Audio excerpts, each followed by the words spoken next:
Hello everyone, welcome back to our discussion on Arthropoda, phylum Arthropoda. We were discussing the salient features, of which we saw the first main salient feature, which is the bilateral symmetry as well as the coelomate structure of these animals. The second one also we discussed is the jointed appendages. So the jointed appendages is the one or the main feature that gives these organisms their particular name, which is called as arthropoda, joint-footed organisms.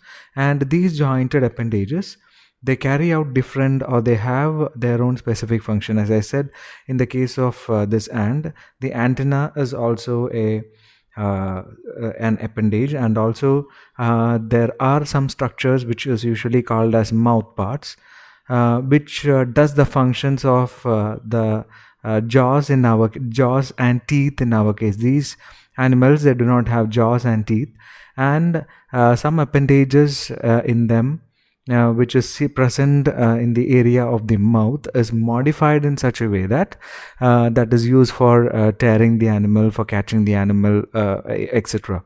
So, and they are usually referred to as the mouth part. So they are also specialized appendages. So depending upon the function, the appendages are variously modified. So they have feeding appendages, and there are appendages for getting the sensations, chemoreception, etc., and also for locomotion. Coming to the third one, another major feature of the feature of arthropods is their exoskeleton. They have a chitinous exoskeleton, and they also show the phenomenon which is called as molting or ecdysis as they grow. Because this exoskeleton is somewhat, you can call it as a dead tissue, it does not grow.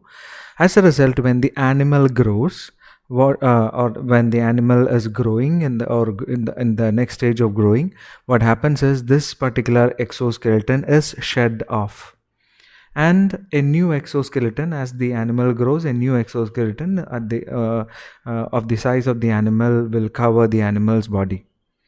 And after a particular stage, when the animal grows again, it again does the process which is called as ecdysis or molting. This is called as ecdysis because it is thought to be the process of molting is under the control of the hormone which is called as ecdysone. That is a hormone which is responsible for the particular process of molting, and that's why the process is called as ecdysis. Commonly it is called as molting. Coming to the process of molting, we'll see some of the images which represent the process of molting. So these are this is an arthropod where you can see that. So this white cover is what is called as the exoskeleton, which is made up of the sugar or the polysaccharide called as chitin, and that will be shed off as the animal grows. And after that shedding, the animal will be very soft, and soon after that the animal will form a new skeleton. So in every case, in every arthropod, you can see, so this is another example, the scorpion, you can see the spider, a moth, you can see the prawn, etc. So this white thing which is being cast off is the exoskeleton. So soon after the process of molting or ecdysis, the animal will be very soft, because that hard covering has not been formed. It forms slowly over its body.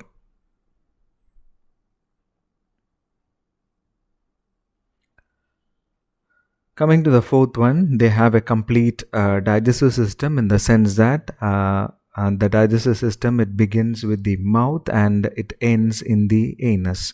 So such a digestive system which begins with the mouth and ends in the anus, with the all other supporting glands and other supporting structures like the stomach, etc., is called as the complete digestive system. We have in detail to study about the digestive system of prawn. We'll see the details there. Next, coming to the circulatory system. The circulatory system in arthropods is open type, and with the fluid which is called as the hemolymph. They are having a tubular heart, and the blood is filled in because it is not a closed type. The blood which is pumped by the heart will be present or will be present in the sinuses. It goes again to the heart, etc. So that is about the circulatory system. So we'll see in detail about the circulatory system. So this represents the circulatory system in arthropods. So this particular diagram, which is given towards the left side, it shows the difference between the open type of heart and a closed type of heart. We humans have a closed type of heart, or mammals are having a closed type of heart.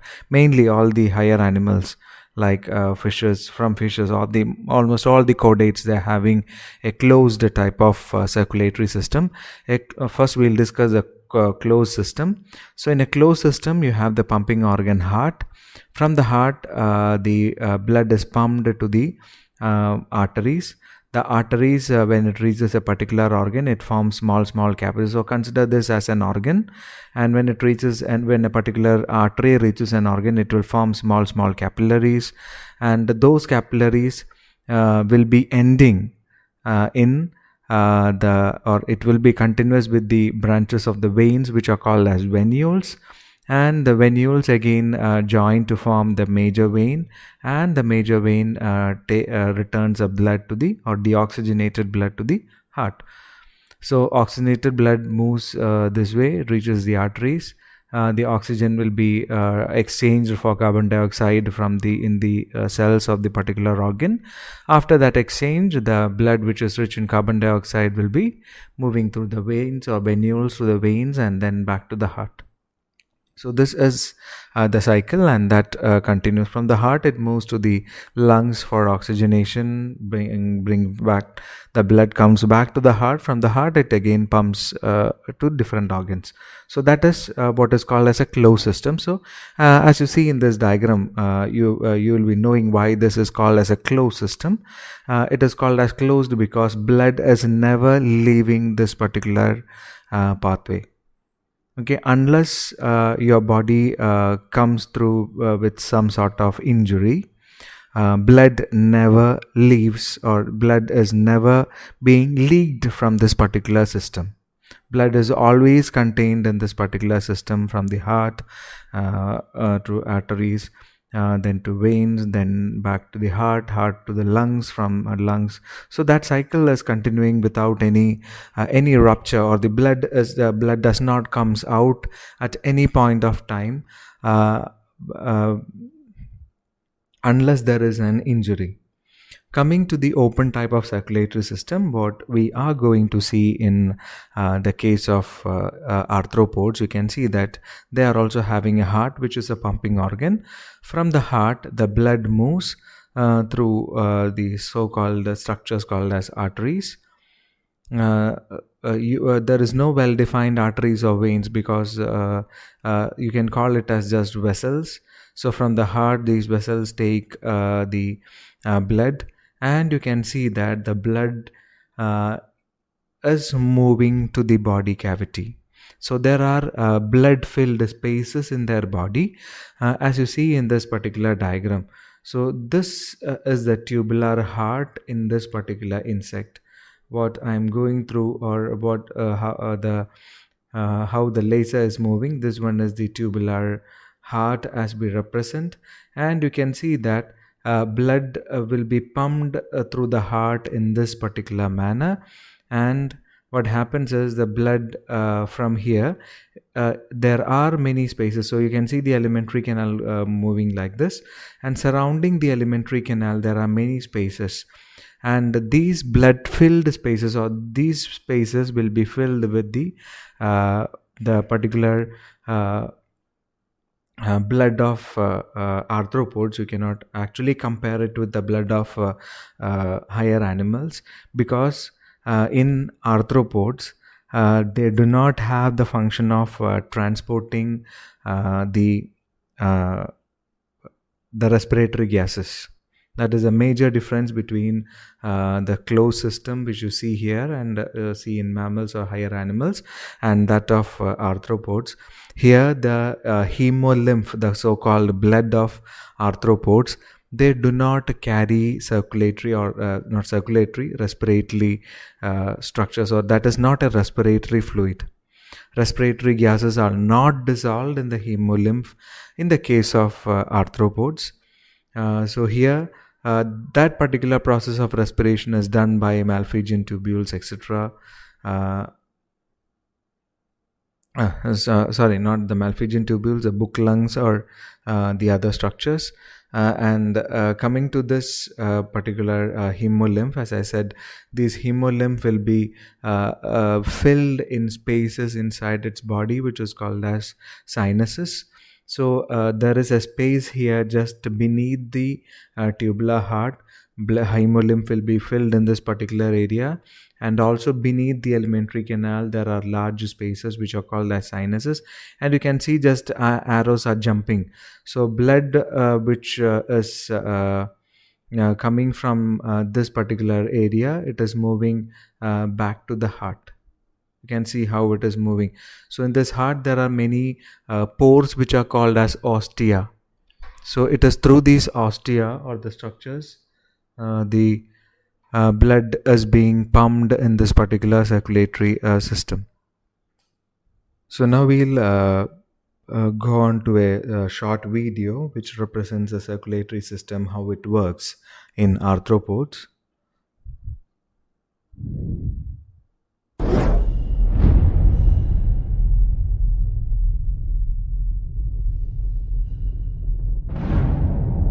First, let us study about the circulatory system in cockroach.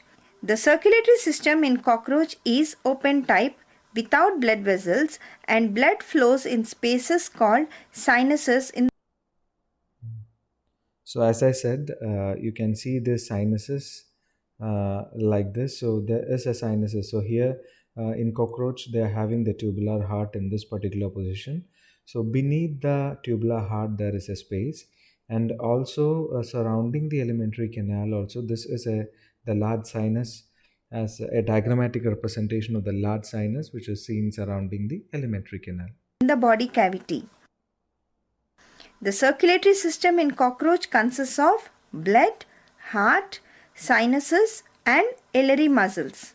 Blood. Blood is white in color due to the absence of respiratory pigment hemoglobin. So, it does not help in the transport of respiratory gases.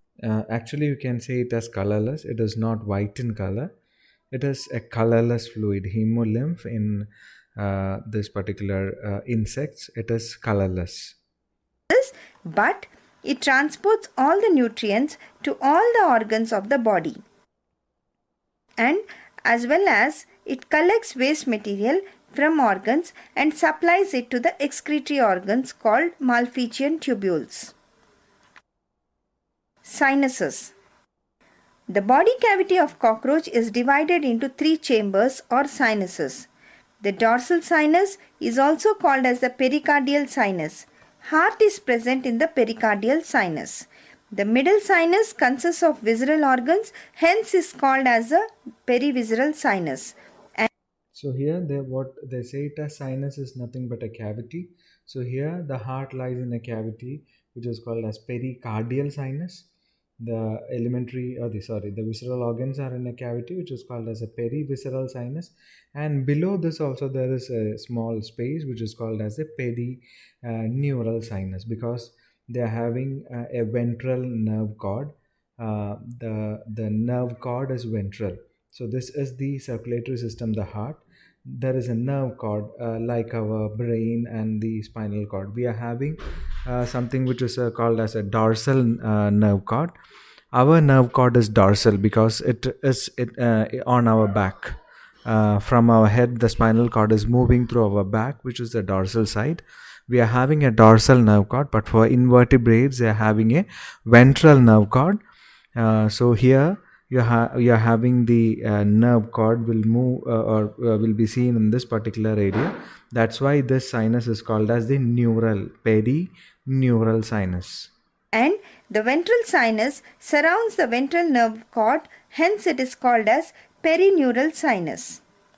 Heart. The heart of cockroach is present in pericardial sinus and it consists of 13 chambers. Blood flows from posterior chamber to the preceding chamber, from 13th chamber to the 12th chamber, 12th chamber to 11th chamber, etc. They have lateral pores which open into pericardial sinus called as ostia. The first chamber opens into head sinus through an aorta. Perivisceral sinus collects the blood from head sinus. Aliary muscles. These aliary muscles are triangular shaped muscles and contraction and relaxation of these muscles are responsible for forcing the blood into heart. Circulation. When the aliary muscles contract, blood flows from the body cavity, that is the perivisceral and perineural sinuses, into pericardial sinus. Okay, so what happens is blood from the heart, as they already mentioned, blood will move from posterior to the anterior region, and from here it will come out and it will be moving on into the different sinuses, perineural, perivisceral, as well as the pericardial. And how the blood is moving back to the heart. So the backflow of blood is through this particular structures called as the ostia. So whenever the aliary muscles contract, what happens is, because of that contraction, the hemolymph from all these sinuses, they move through the ostia into the heart. When the aliary muscles relax, blood flows from the pericardial sinus into the heart through pores called ostia. Peristaltic contractions of heart moves the blood from posterior chambers to anterior chamber. From the first chamber of the heart, blood moves through an aorta into the head sinus. From the head sinus, blood flows into the body cavity, that is, into the perivisceral and perineural sinuses. From here, it goes into the pericardial sinus and the cycle is repeated. So what is mentioned as a cycle here is how the circulation happens. So we'll see once more. We'll start discussing from here. So blood is moving through the heart, and this is a small aorta as they shown here. From this, the hemolymph reaches the head sinus. From the head sinus, the hemolymph will be passed on to the perivisceral sinus as well as the perineural. And again, the contractions of the aliary muscles happens. And when the aliary muscles contracts, what happens is hemolymph from these two sinuses will fill the pericardial sinus. And when the aliary muscles relaxes, through the ostia, blood from the pericardial sinus moves into the heart. And there is no backflow into the, that is restricted. Through the ostia, there is no backflow into the pericardial sinus, only one-way traffic. Through the ostia, hemolymph can move only into the heart, not outside the heart. So blood after entering through the ostia, it will move from one chamber to the other chamber, etc., reaches the head. Perivisceral, perineural contraction happens, the cycle is repeating. So this is how the open circulatory system is working in the case of cockroach.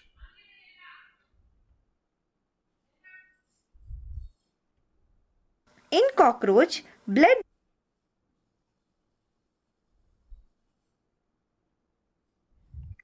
So that was the circulatory system. Coming to the respiratory system, the respiratory system consists of book lungs in spiders, trachea in insects, and gills in the case of prawns. Coming to the excretory system, so we'll be discussing about the gills, the gill chamber, etc. of prawn in detail in the type study. Coming to the excretory organs, the excretory organs are either the green glands or the Malpighian tubules. They have a well-developed sense organs. They have well-developed sense organs with the compound eye, the antenna, and the tympanal organ. So this tympanal organ is a type of organ which is seen in some of the insects. uh, which is seen at different places. In some cases, it is seen in the appendage. In some cases, it's seen in the head region, etc. So this the sense organs. We'll be studying in detail about the antenna as well as the compound eye in detail in the case of prawn. Coming to its reproduction, they reproduce sexually in the case, in the sense that they are having the males and the females are separate. And some insects are parthenogenic. Parthenogenesis means the development of the young one without fertilization. The example is the case with bees. In the case with bees, the eggs which are getting fertilized, okay, if an egg is getting fertilized by a sperm in the case of bees, that will develop into a female. And if an egg is developing without fertilization, that means it will be having only half the number of chromosomes, only haploid egg. If it is developing directly into an organism, that is called as parthenogenesis. And in a honeybee colony, such eggs which is developed without fertilization is they are called as drones, or the males in the honeybee colony which are haploid. So that is what is called as parthenogenesis. Their development is in most cases development is indirect. When you say development is indirect, it means that when a young one comes out either from the egg or through the mother in the case of mammals, if the young one is resembling, or if the young one is a miniature form of the adult like humans, we can call it as direct development.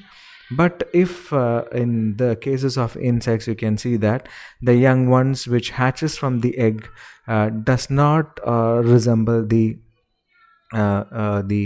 adult. For example, the case with butterfly, it starts, or it emerges from the egg as a caterpillar. The caterpillar again pupates. The pupa, after pupation, it gives rise to the adult butterfly.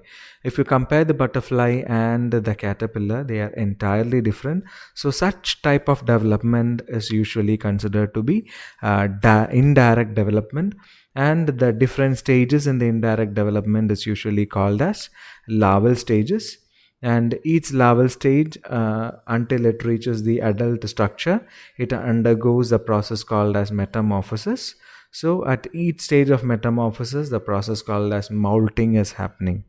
The caterpillar or the other in the case of prawn, etc., we'll study the different larval stages in prawns. You can see that at each level how it is getting modified and how it is attaining the adult structure. So with this, we are completing the salient features of Arthropoda. So the next videos which follow this will be that of the type study.